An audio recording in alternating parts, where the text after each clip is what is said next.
Hello, Phil Thatch here, and last night I had my first opportunity to photograph soccer with my Nikon Z6 and the FTZ adapter. In the first half of the game I had good daylight, so I could use kind of a slow lens and take advantage of its longer reach, so I used the 200 to 500 f5.6 for the first half, and then during the second half I switched to the 70 to 200 f2.8G VR2 and a 1.4 teleconverter. So I was shooting, that converts it into a 100 to 280 f4. So I used that later as the sun went down and I had to rely on nothing but the stadium lights. During the first half there was still a lot of sun in the sky, but there were some shadows on the field, so I shot in manual, and usually I was at 1/3200th of a second, maybe 1/2500th. I think a couple of times I eased it up to 1/4000th. I shot wide open on the 200 to 500, which is f5.6, but I did use automatic ISO, so I would let the camera choose the ISO because the players were going in and out of the shadows so quickly that I couldn't manually adjust it that far. So because I was using kind of an automatic mode with automatic ISO, I had to figure out which metering method I would use, and I used center weighted metering. I didn't use spot metering, I used center weighted, which I felt worked the best in my situation. There was the opposing team were in white uniforms, so if I used spot metering, if it metered off one of their uniforms, it would make the scene too dark. And if I used matrix metering where it did the full scene, sometimes it would be off as well. So center weighted was kind of an average of the two, and it worked the best for me.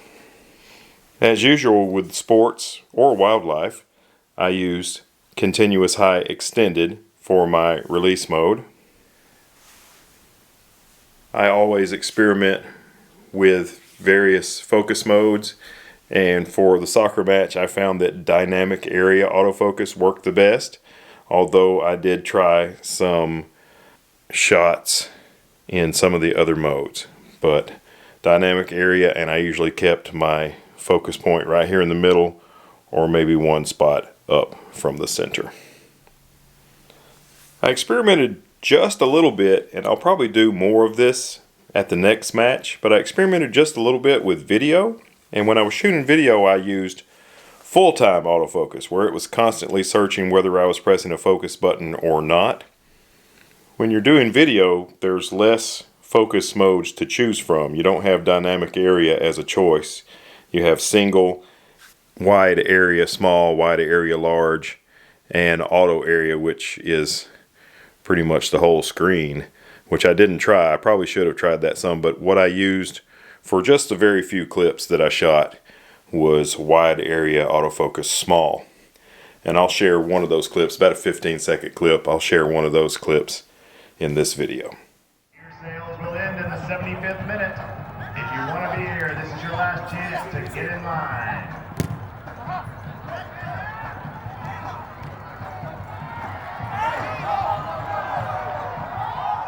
Okay, so that video we just watched, that was in the second half, so I was using the 70 to 200 and the 1.4 teleconverter, and I really like the way it turned out. I'm definitely going to try some more video at the next match. I'm not the greatest with holding the camera level, even on a monopod, which is what I was shooting with, so I may have to bring a tripod for the video part so I'm definitely level. But here's the stills. I've got them pulled up in Lightroom. These are the ones that I liked enough to share with the Chattanooga, and I'll show those to you now. This first picture is it's out of focus. It's just out of focus, but I like it because Philip here is making the stop and there's no goal. It's not the greatest picture, but I liked it enough to share it anyway. And I always try to shoot the way they do this stadium will hold about 20,000, and CFC usually brings in somewhere between 2,500 and 10,000.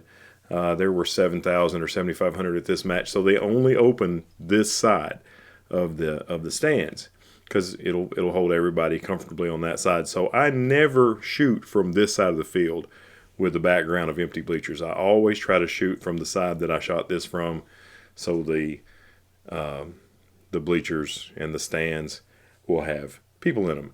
And as you can see, they were nice and full. Let's take a look at the settings.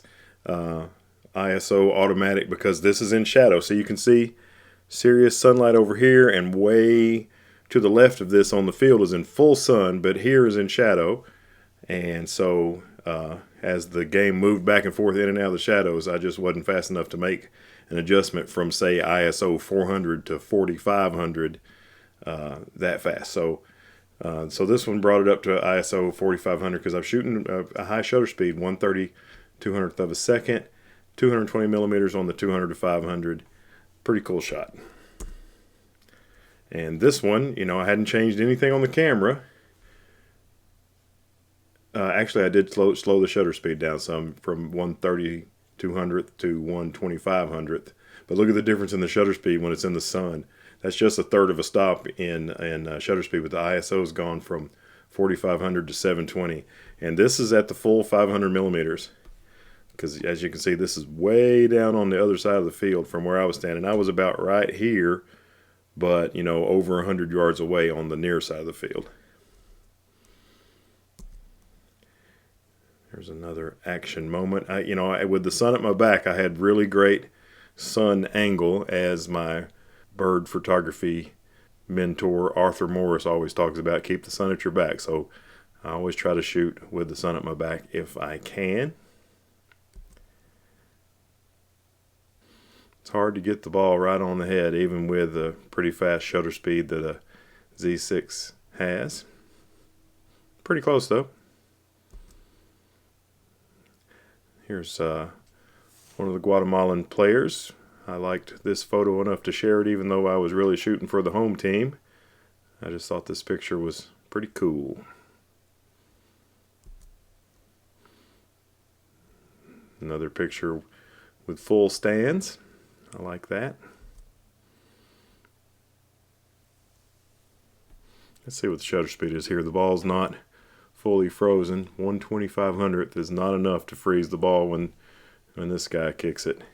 And this stadium has an excellent field. I don't know if you've ever watched an NFL game and seen a guy get tackled and see the rubber pellets fly up, but this field has that same sort of this turf has that same rubber pelletness to it.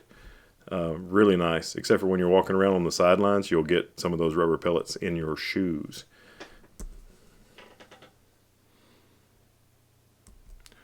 More photos. Now this, let's see how far. Yeah, this is 500 millimeters. I think I might have moved a little closer to midfield, but I never went all the way to midfield. So I was a long way away, and from where I was at, this looked like a goal to me, but for whatever reason it wasn't. If you're watching this and you were there and know why it wasn't a goal, please feel free to let me know in the comments below. But it sure looked like a goal to me. Go CFC.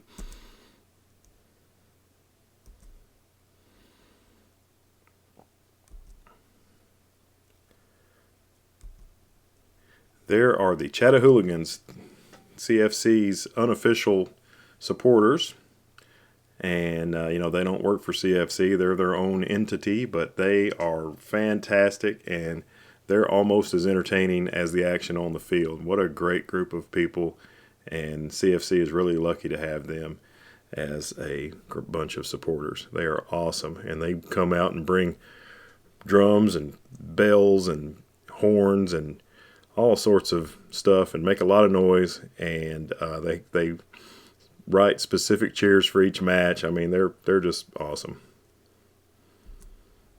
All right, so now we're at halftime and got a little stretching going on here.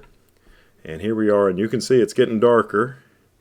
And now I'm fully manual. I'm shooting an ISO 2000. I've got a lot faster lens set up with the 70 to 200 and the 1.4 teleconverter wide open. Makes it f4. That's 100 millimeters, so that's the minimum. And I've bumped my speed back up to 1/1250th.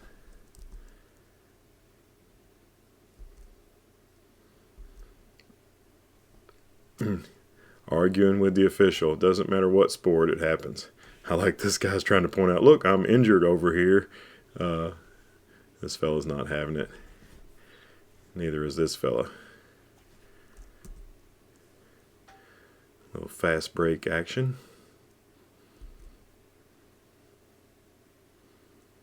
Let's see, that ball's nowhere near frozen. I've probably, with it getting darker, I'm still at 1/1250th. 270, so that's almost the maximum. 280s as far as it'll go.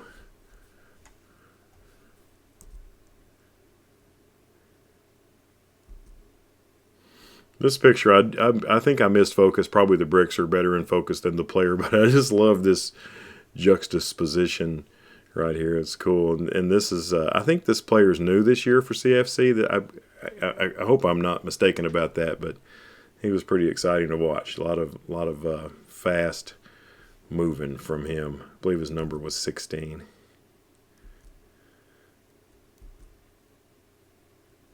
Look at all those rubber pellets kicked up in that kick. And that ball's super blurry. What's our shutter speed? Still 1/1250th. I think at 1/4000th, that one would probably still be blurry. This kick right here almost was a goal. When I looked at this a minute ago, I thought maybe the focus was bad, but I think it's motion blur. This dude was flying down the field, and I happened to catch this picture, and let's see, I'm still at 1/1250th. I've had to bump my ISO up a little bit. And this was almost a goal. It maybe was 6 inches above the top bar of the goal. There's this fella again, number 16. I don't know what happened to this guy. He might have got elbowed in the cheek or something.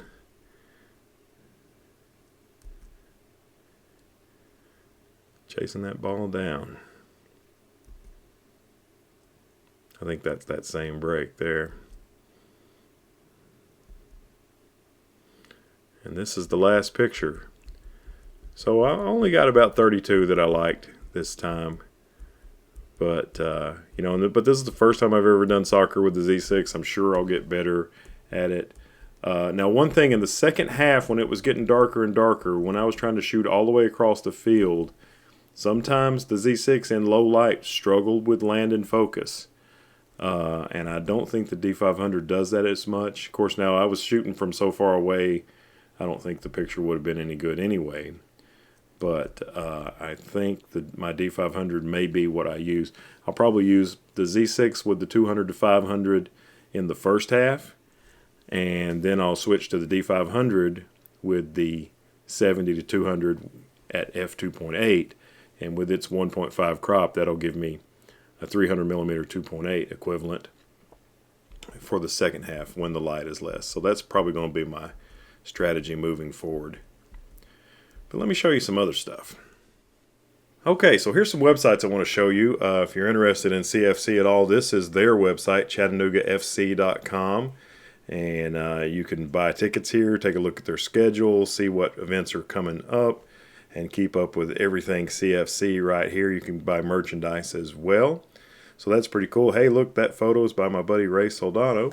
And then here's the supporter website, Chattahooligan.com.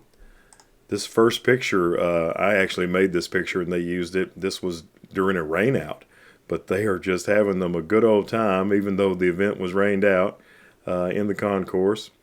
And I even took their logo and superimposed it into the picture on this wall. So that's pretty cool. And then this is my good buddy Ray Soldano, his website, raysoldano.com. He actually, I believe he works for CFC, and he makes a lot of pictures. So there's his website. And you can also check him out on Facebook, Ray Soldano Photography. He shoots music and mostly, CFC is probably his biggest deal, but he does a lot of music too and all sorts of stuff. So make sure and check him out. Another person you'll always see on the sidelines at a CFC match with a camera is Madonna Kemp, and this is her YouTube page, Mad Kemp. And here you can see she's already posted a video of the match that she made. She's a real hard worker, and her videos are really good. So check those out if you're into CFC at all. And here's another one. Jay Cayley Co-Productions. He's always, you can see him at pretty much every match on the sidelines making videos. I don't think he's posted his video from that match yet, but his stuff's really, really good. Now there's a bunch of other photographers that you see quite often, but those are the ones that I have links to their websites and thought I'd let you check them out. And also here is our opponent for the match. These are the, and I'm probably going to pronounce this wrong, the Comunicaciones Football Club. They're from Guatemala, came all the way from Guatemala, where they have won the national championship 30 times, including at 1.6 in a row. And buddy, they brought out the fans. The ticket prices for this match were double what they normally are, and there were 7,500 people there, which is probably more than your average CFC match, especially a friendly, which is what this was. This wasn't a league match at all, but they brought out lots and lots of fans, and hopefully they enjoyed it enough that they will continue to come back when CFC is playing teams in their league. And last but not least, how about my photography page? You can go to my photography page, Phil Thatcher Photography, on Facebook and check me out. And of course, I always would appreciate if you subscribe to my YouTube channel. And I really appreciate you watching. Hope you have a great day, and I will talk to you in the next one. Bye-bye.